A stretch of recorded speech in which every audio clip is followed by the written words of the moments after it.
Hi అండి, welcome back to crazy Sravyasri blogs. Today recipe గోధుమ పిండి సున్నుండండి. చాలా టేస్టీగా ఇన్స్టెంట్గా అప్పటికప్పుడు చేసుకోవచ్చండి. చాలా టేస్టీగా వస్తాయి. మీకు ఇప్పుడు వరకు ఈ రెసిపీ ఎవరు చెప్పుండ్రు, కాకపోతే టేస్ట్ అయితే సూపర్గా ఉంటుందండి. మీరు కూడా తప్పనిసరిగా ట్రై చేయండి నేను చెప్పే ప్రాసెస్లో. ఇంకా లేట్ చేయకుండా ప్రాసెస్ చూద్దాం. అలాగే మీరు కనుక నా వీడియో ఫస్ట్ టైం చూస్తే లైక్ చేయండి, షేర్ చేయండి, సబ్స్క్రైబ్ చేయండి. మీరు సబ్స్క్రైబ్ చేయడం వల్ల కొంచెం ఎంకరేజింగ్గా ఉంటుంది. నేను పెట్టే రెసిపీస్ మీ వరకు వస్తాయండి. ప్లీజ్ సబ్స్క్రైబ్ చేయడం మర్చిపోకండి.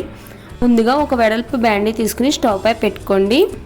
బ్యాండీ కొంచెం హీట్ అయ్యాక 1 టీ స్పూన్ నెయ్యి వేసి జీడిపప్పు వేసుకుని బాగా ఫ్రై చేసుకోవాలండి. మనకి లైట్ గోల్డెన్ కలర్ వస్తే సరిపోద్ది. ఈ విధంగా బాగా ఫ్రై చేసుకోవాలి. మనం ఫ్రై చేసుకున్నప్పుడు మీడియం ఫ్లేమ్లో పెట్టే ఫ్రై చేసుకోవాలి. మనకు ఒకవేళ మాడితే కనుక జీడిపప్పు అనేది టేస్ట్ మారిపోద్దండి. ఇలా ఫ్రై అయ్యాక ఒక గిన్నెలోకి తీసుకుని పక్కకు పెట్టుకుందాం.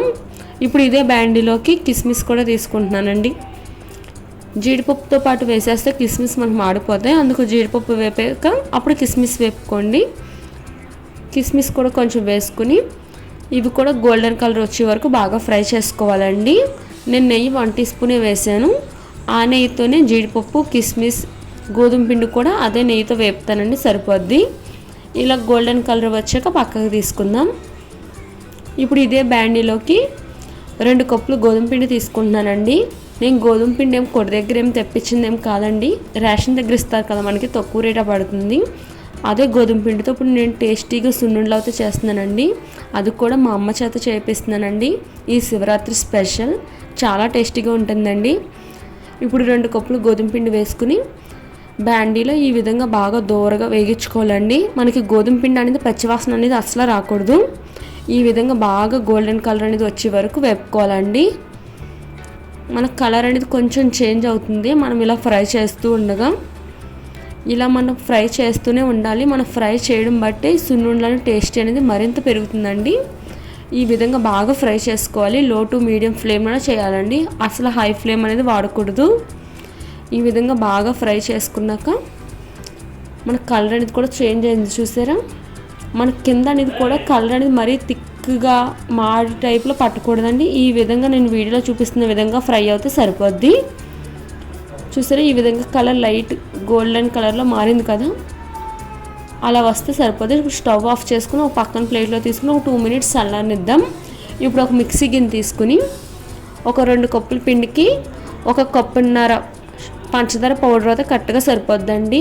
దాన్ని బట్టి మీరు పంచదార అనేది మిక్సీ గిన్నెలో వేసుకుని ఒక 6 నుంచి 7 యాలకుల వరకు వేసుకుని మిక్సీ పట్టుకోండి, ఫైన్ పౌడర్ కింద. ఇప్పుడు ఒక వెడల్పు బౌల్ తీసుకుని ఒక గిన్నెగాని తీసుకుని మనం వేపుకున్న గోధుమ పిండి, పంచదార పౌడర్ నేను ముందర చెప్పాను కదండి, 1.5 కప్ అయితే సరిపోద్ది. 2 కప్పులు గోధుమ పిండికి 1.5 కప్ షుగర్ పౌడర్ కరెక్ట్గా సరిపోద్దండి. ముందర మనం వేపుకున్న డ్రై ఫ్రూట్స్ని కూడా వేసుకుని ఈ విధంగా బాగా చేత్తో కలుపుకోవాలండి.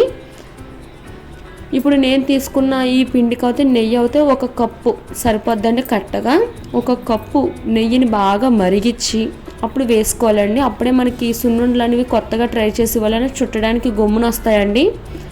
ఇలా నెయ్యి కొంచెం కొంచెం వేసుకుంటే ఇలా గరిటెతో కలుపుకోవాలి. చేయి పెడితే కాలిపోద్దండి.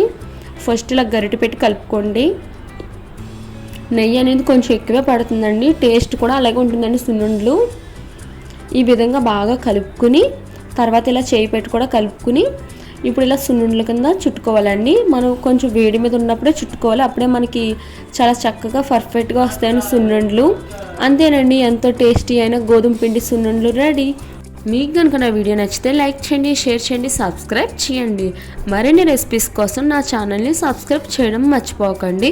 అలాగే మీరు కూడా మీ ఇంట్లో ఈ గోధుమ పిండి సున్నుండలు ట్రై చేసి మీకు ఎలా వచ్చినాయో మీ ఫీడ్బ్యాక్ని నాకు కామెంట్ సెక్షన్లో కామెంట్ చేయండి.